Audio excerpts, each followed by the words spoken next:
नमस्कार सभी को। स्वागत है आप सभी का मेरे चैनल स्टडी प्रीचर्स में।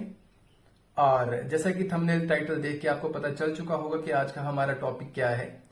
तो आज हम जिस टॉपिक पे चर्चा करने वाले हैं वो है नो कॉन्फिडेंस मोशन, यानी कि अविश्वास प्रस्तावना पत्र। तो देखो, न्यूज में क्यों था, कुछ दिनों से न्यूज में चल रहा था ये no confidence motion, no confidence motion. हर कहीं पे इस बात की जो थी वो चर्चा चल रही थी। तो होता क्या है कि 26 जुलाई को ऑपोजिशन के एक लीडर जिनका नाम है गौरव गोगोई, वो क्या करते हैं, वो लोकसभा में नो कॉन्फिडेंस मोशन जो वो सबमिट करवाते हैं प्रेजेंट गवर्नमेंट के खिलाफ। अब ये जो ऑपोजिशन है, जिन्होंने मिलके जो है वो मोदी गवर्नमेंट के खिलाफ ये नो कॉन्फिडेंस मोशन जो सबमिट करवाया है, इन्होंने अपने ग्रुप का नाम, अपने अलायंस का नाम जो है वो रखा है इंडिया, जो अपने आप में एक बहुत इंटरेस्टिंग बात है। अब 26 जुलाई को ये सबमिट करवाते हैं लोकसभा के स्पीकर श्री ओम बिरला जी के पास। तो चलिए सबसे पहले बात करते हैं कि नो कॉन्फिडेंस मोशन आखिरकार होता क्या है। और इस वीडियो में मैं आपको सिंस इंडिपेंडेंस जितनी भी हिस्ट्री हमारे इंडियन पार्लियामेंट की रही है, नो कॉन्फिडेंस मोशन के रिगार्डिंग मैं आपको A to Z जो है वो कवर करूंगा। सो प्लीज वीडियो को एंड तक जरूर देखें, आपको इसमें कुछ ना कुछ इंफॉर्मेटिव जो है वो जरूर दिखेगा। तो चलिए स्टार्ट करते हैं। सबसे पहले हम बात करते हैं कि होता क्या है नो कॉन्फिडेंस मोशन। तो देखो, अगर इसको बड़ी ही सिंपल भाषा में अगर आपको समझना है नो कॉन्फिडेंस मोशन को, तो नो को अलग करो और कॉन्फिडेंस को अलग करो। अब बड़े ध्यान से इसको पढ़ने की कोशिश करो। नो कॉन्फिडेंस यानी कि किसी चीज पे विश्वास नहीं है, इस तरीके की बात इसमें जो है वो करी जा रही है। अब विश्वास किस पे नहीं है, तो विश्वास नहीं है प्रेजेंट गवर्नमेंट पे। और किसको नहीं है, सवाल ये उठता है, तो ये होता है ऑपोजिशन को। यानी कि ऑपोजिशन ऐसा कहती है कि जो प्रेजेंट गवर्नमेंट है उस पे हमें भरोसा नहीं रहा, हमें नहीं लगता कि प्रेजेंट गवर्नमेंट जो है वो कैपेबल है देश को चलाने में। और वो कुछ एलिगेशंस लगाती है कि प्रेजेंट टाइम पे कुछ ऐसे कंट्री में कुछ ऐसे मुद्दे चल रही हैं जिनको लेके सरकार सेंसिटिव नहीं है और जिनको लेके पार्लियामेंट में सरकार जो है आवाज नहीं उठा रही। तो इन कुछ मुद्दों पे जो है वो ऑपोजिशन करंट गवर्नमेंट से अपने कुछ सवाल पूछती है और करंट गवर्नमेंट को इसके रिस्पॉन्स में उन सवालों के जो है वो जवाब जो है वो देने पड़ते हैं। अब होता क्या है, जो गवर्नमेंट होती है उसको वो टेस्ट पास करना होता है। यानी कि ऑपोजिशन ने जो उनके ऊपर एलिगेशंस लगाए होते हैं, तो प्रेजेंट गवर्नमेंट को उनको डिफेंड करना होता है, उसको वो एक टेस्ट होता है उनका। तो यदि सरकार मेजोरिटी के साथ उसको जीत जाती है तो वो एज इट इज ही कंटिन्यू करेगी। और अगर सरकार उसको मेजोरिटी के साथ नहीं जीत पाती, अगर अपनी मेजोरिटी क्लेम नहीं कर पा रही सरकार, तो सरकार को गिराया भी जा सकता है। और इसका भी एग्जाम्पल है 1979 का, जो कि मैं आगे वीडियो में आपके साथ डिस्कस करूंगा वन बाय वन। तो चलिए सबसे पहले मैं आपको बताता हूं इसका प्रोसीजर क्या रहता है, यानी कि किस प्रकार से इसको लोकसभा में इंट्रोड्यूस करा जाता है, कौन करता है, किसके पास करता है, और कैसे कैसे करके आगे जो है वो प्रोसीडिंग्स इसकी बढ़ती हैं। तो देखो, ऑपोजिशन का कोई भी मेंबर जो है वो इसको लोकसभा में जो है वो रख सकता है, सबमिट करवा सकता है। ध्यान रखने की बात यह है कि ये सिर्फ और सिर्फ लोकसभा में ही जो है सबमिट करवाया जाएगा, लोकसभा के स्पीकर के पास। होता क्या है कि जब जो सदस्य इसको सबमिट करवा रहा है तो उसको बिफोर 10 AM जो है वहां पे रिटन में इसको सबमिट करवाना पड़ता है। और जब ऐसा कर देता है वो, इसके अगले 10 दिनों के अंदर अंदर जो लोकसभा के स्पीकर होते हैं उनको इस प्रस्ताव को बाकी सदस्यों के सामने पढ़कर सुनाना पड़ता है। और जब वो ऐसा रीड उसको कर रहे होते हैं तो वहां पे कम से कम 50 MPs की सपोर्ट इसकी फेवर में चाहिए। यानी कि 50 MP ये बोले उठ के वहां पे कि जी हाँ, हम सहमत हैं और जो करंट गवर्नमेंट है उसके खिलाफ ये नो कॉन्फिडेंस मोशन जो है वो लेके आया जाए। तो स्पीकर क्या करते हैं, इसके बाद वो एक डेट को फाइनलाइज करते हैं सरकार को और ऑपोजिशन को पूछ के, दोनों की सहमति से, जिस दिन को वो फाइनलाइज करते हैं डिबेट के लिए। यानी कि ऑपोजिशन आपसे कुछ क्वेश्चंस पूछेगी और जो करंट गवर्नमेंट है वो उसके क्या करेगी, वो उत्तर जो है वो देगी, और इस तरीके से उनकी जो है वो डिस्कशन होगी। अब मैं आपको बताता हूं कि इंडिपेंडेंस से लेके हमारे इंडियन पार्लियामेंट में कितनी बार नो कॉन्फिडेंस मोशन का जो प्रोसीजर है वो हो चुका है। तो ये 27 टाइम्स हो चुका है। और अगर मैं जो प्रेजेंट जो रिसेंट का जो नो कॉन्फिडेंस मोशन है अगर मैं उसको भी ऐड ऑन कर दूं तो ये कुल मिला के 28 हो जाएगा।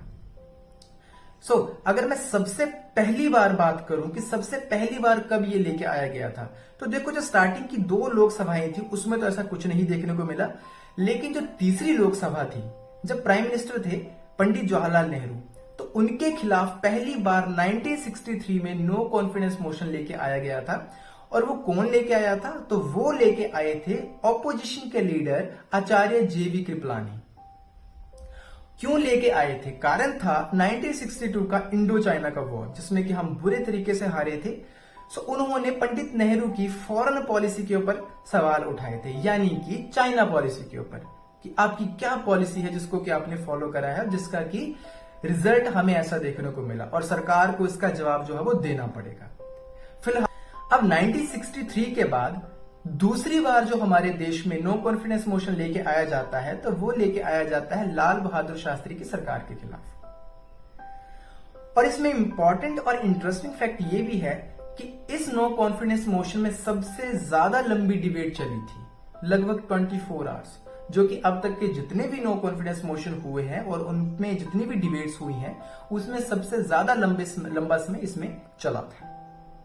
तो मैं बात करूं कि ऐसा कौन सा व्यक्ति था जिसके खिलाफ सबसे ज्यादा बार नो कॉन्फिडेंस मोशन सबमिट करवाया गया था, तो वो थी श्रीमती इंदिरा गांधी जी। उनके 16 इयर्स के टेन्योर में 15 टाइम्स उनके खिलाफ जो था नो कॉन्फिडेंस मोशन लेके आया गया था। चलिए अब बात करते हैं ऐसी कौन सी सरकार थी जो कि गिरा दी गई थी इस बेसिस पे क्योंकि वो अपने आप को मेजोरिटी में प्रूव नहीं कर पाए थे, यानी कि उस टेस्ट को प्रूव नहीं कर पाए थे। तो ये आती है बात 1979 में, सरकार थी तब मोरारजी देसाई जी की। और फाइनली जब मोरारजी देसाई के खिलाफ जब ये प्रोसीजर चला तो अल्टीमेटली वो अपनी मेजोरिटी प्रूव नहीं कर पाए और उनको रिजाइन देना पड़ा था। उसके अलावा कुछ और भी ऐसे नाम हैं जिनके खिलाफ नो कॉन्फिडेंस मोशन लेके आया गया था, जैसे कि अटल बिहारी वाजपेयी, पीवी नरसिम्हा राव, राजीव गांधी। तो राजीव गांधी के खिलाफ एक बार लेके आया गया था, पीवी नरसिम्हा राव और अटल बिहारी वाजपेयी जी के खिलाफ 3 बार जो है वो नो कॉन्फिडेंस मोशन सबमिट करवाया गया था। अब इसमें से जो सबसे इंटरेस्टिंग जो किस्सा है वो है पीवी नरसिम्हा राव जी के खिलाफ जो तीसरा नो कॉन्फिडेंस मोशन लेके आया गया था उसका। देखो ये अपने आप में ही एक बहुत ही ज्यादा कंट्रोवर्शियल रहा था। कारण था कि जब 1993 में उनके खिलाफ जो ये नो कॉन्फिडेंस मोशन लाया गया तो उन्होंने इसको तो जीत लिया इजिली, लेकिन जब बाद में 1 साल के बाद जब इसकी इन्वेस्टिगेशन हुई तो इसमें बहुत बड़ा स्कैंडल पाया गया। कहानी यहां पे आती है जनमुक्ति मोर्चा दल की, जो कि झारखंड से एक पार्टी थी जिसके कि मुखिया थे शिबू सोरेन जी। तो ये पता चला बाद में कि शिबू सोरेन और उसके 4 एमपीज को ब्राइब दी गई थी गवर्नमेंट की सपोर्ट में और उनकी फेवर में वोट देने के लिए, ताकि वो उस टेस्ट को इजिली पास कर सके। अब 1998 में जब ये केस आगे चलता है तो PV Narasimha Rao versus CBI का जो केस आता है, इसमें सुप्रीम कोर्ट जो है एक बड़ा ही इंटरेस्टिंग जो है वो अपना डिसीजन देती है। यहां पे सुप्रीम कोर्ट बात करती है आर्टिकल 105 क्लोज 2 की। आर्टिकल 105 क्लोज 2 में बहुत ही क्लियरली लिखा गया है कि एमपीज को एक इम्यूनिटी मिलेगी। और इम्यूनिटी किस चीज के खिलाफ, कि अगर कोई भी एमपी पार्लियामेंट में कुछ स्पीच देता है, यानी कि कुछ कहता है या किसी चीज के लिए अपना वोट करता है, तो उसके खिलाफ किसी भी कोर्ट में कोई भी क्रिमिनल प्रोसीजर जो है वो नहीं चलेगा, यानी कि उस बात को किसी कोर्ट में नहीं लेके जाया जाएगा कि इन्होंने गलत करा या सही करा। ये कंप्लीट इनको इम्यूनिटी जो है वो कॉन्स्टिट्यूशन का आर्टिकल 105 क्लोज 2 देता है। सिर्फ एमपीज को ही नहीं, एमएलएस को भी इसकी इम्यूनिटी मिलती है, लेकिन वहां पे आर्टिकल है आर्टिकल 194 क्लोज 2। तो चलिए ये तो था कुछ इतिहास नो कॉन्फिडेंस मोशन का हमारे इंडियन पार्लियामेंट में। अब हम बात करेंगे प्रेजेंट सिचुएशन की कि मोदी गवर्नमेंट के खिलाफ जो रिसेंटली जो नो कॉन्फिडेंस मोशन सबमिट करवाया गया है तो वो क्या है। देखो इसके पीछे जो मुख्य कारण ये बताया जा रहा है, हाल ही में जो मणिपुर में जो वायलेंस हुई है, यानी कि कुछ मंथ से वहां पे एक बहुत ही खतरनाक सिचुएशन बनी हुई है, तो उसके खिलाफ ऑपोजिशन इकट्ठा हुआ है और उन्होंने मोदी सरकार से ये क्वेश्चंस रखे हैं, डिमांड करी है कि वो पार्लियामेंट में इन मुद्दों पे हमसे डिबेट करें। और उनका ये कहना है, ये एलिगेशन है सरकार पे कि सरकार इस इतने इंपॉर्टेंट मुद्दे को लेके जागरूक नहीं है। तो इसके लिए उनको ये जवाब देना पड़ेगा ऑपोजिशन को और इस देश की जनता को। तो चलिए, सवाल यहां पे ये आता है कि क्या ये पहली बार ऐसा हुआ है मोदी गवर्नमेंट के खिलाफ जो कि नो कॉन्फिडेंस मोशन लेके आया गया है? तो बिल्कुल नहीं। इससे पहले भी 2018 में मोदी सरकार के खिलाफ तेलुगु देशम पार्टी, जो कि आंध्र प्रदेश की एक पार्टी है, उन्होंने इनके खिलाफ नो कॉन्फिडेंस मोशन जो था वो लेके आया गया था। लेकिन उसमें भी प्राइम मिनिस्टर मोदी ने बहुत ही क्लियर मेजॉरिटी के साथ, यानी कि 325 एमपीज की सपोर्ट के साथ उसको जीत लिया था और सरकार एज इट इज ही आगे चली थी, बहुत ही क्लियर मेजॉरिटी के साथ। और उसमें एक बड़ा ही इंटरेस्टिंग किस्सा भी आता है। उसमें अगर आपको याद होगा तो उसी डिबेट के दौरान राहुल गांधी ने जब स्पीच दिया था, तो स्पीच के इन बिटवीन बीच में वो जाके मोदी जी से मोदी जी को जादू की जप्फी उन्होंने दी थी और उस बात को लेके काफी ज्यादा फिर उनकी खिल्ली भी उड़ाई गई थी, या ये मान के चलो कि काफी चर्चा का विषय रहा था उस टाइम पे वो। अब जब वो डिबेट चल रही थी 2018 की मोदी के खिलाफ, तो मोदी जी ने तब अपनी जब स्पीच दी थी उसमें तो उन्होंने कहा था आफ्टर द डिबेट दैट जो हमारी ओपोजिशन है यानी कि कांग्रेस पार्टी, इनका एक ही अभियान है जो है मोदी हटाओ, यानी कि मोदी को उस देश से हटा दो। तो ऐसा करके उन्होंने भी अपना जो है वो जवाब दिया था ओपोजिशन को। तो इस तरीके से वो प्रोसीजर रहा था। सो उसके बाद अब 2023 में मोदी गवर्नमेंट के खिलाफ ये नो कॉन्फिडेंस मोशन लाया गया है, जो कि विपक्षी दल के जो एक कंप्लीट अलायंस है, जिसमें कि जिन्होंने नाम रखा है अपने अलायंस का इंडिया, उन्होंने सरकार के खिलाफ इसको सबमिट करवाया है। तो उसकी डिस्कशन की और जो डिबेट की जो डेट है वो ओम बिरला जो कि स्पीकर हैं लोकसभा के, बहुत जल्दी इसको देंगे और फाइनली जो है वो फिर वही सेम प्रोसीजर जो है वो रिपीट करा जाएगा। तो ये तो थी कुछ हिस्ट्री या कुछ प्रेजेंट के एस्पेक्ट्स नो कॉन्फिडेंस मोशन को लेकर, किस तरीके से हमारे देश में इसकी हिस्ट्री रही है, किस किस प्राइम मिनिस्टर के खिलाफ नो कॉन्फिडेंस मोशन जो है वो लाए गए हैं और किस प्रकार से प्रोसीजर इसका रहा है। तो मैंने आपके साथ सारे ही इंपॉर्टेंट एस्पेक्ट्स इसके से डिस्कस करे हैं। आई होप आपको ये समझ आए होंगे। सो चलिए आगे अगर मैं बात करूं तो आगे डिबेट के बाद ही पता चलेगा, लेकिन थोड़ा सा अगर मैं एस्टिमेशन आपको बताऊं तो सरकार जो बीजेपी है यानी कि जो मेन करंट गवर्नमेंट है वो अभी भी क्लीन मेजॉरिटी के साथ स्टैंड कर रही है। तो मुझे ऐसा नहीं लगता कि उनको अभी तक ऑपोजिशन हिला पाएगी। लेकिन अब सवाल ये उठता है कि जब ऑपोजिशन को भी ये चीज पता है कि हम मिलकर भी इनको अभी तक नहीं हटा सकते, तो क्यों ऐसा? तो देखो, नो कॉन्फिडेंस मोशन लाने का सिर्फ एक ही मकसद नहीं होता जो कि है सरकार को हटाना।